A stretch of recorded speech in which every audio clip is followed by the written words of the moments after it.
plan. So for glazing, I will be using what we call pistachio filling.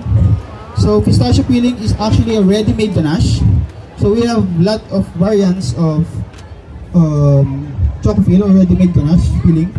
We have pistachio, of course.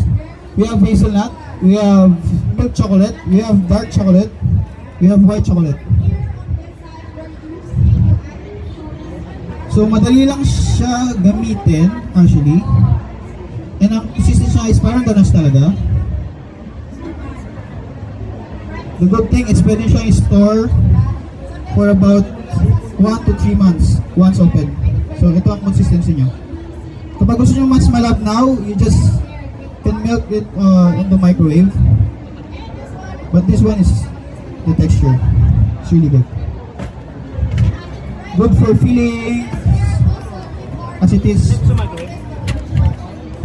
Then you will just microwave kasi gagamitin ko siya sa glazing. So ayaw ko siya ng malapot. So gusto ko siya malabnaw for glazing.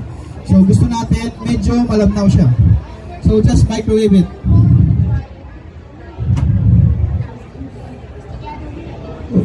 Yeah. And this is my opera na i-glaze today. Kapag nag-moist, tuwin nyo lang para hindi siya dumulas yung glaze.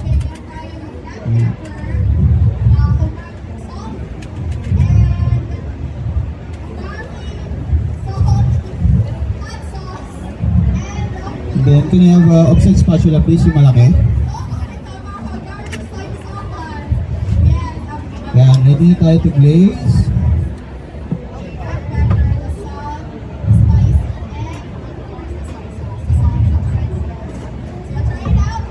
So, more melting pa.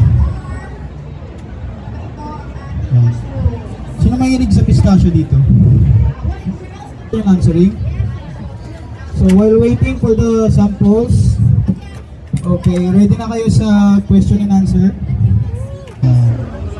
With glazing, maganda itong gantong texture. It's very convenient. Hindi ka na maggagawa ng sarili mong ganache and matagal yung shelf life niya. Pour ko lang right here. Pin lang the sides, and then I'll just spread. Yeah.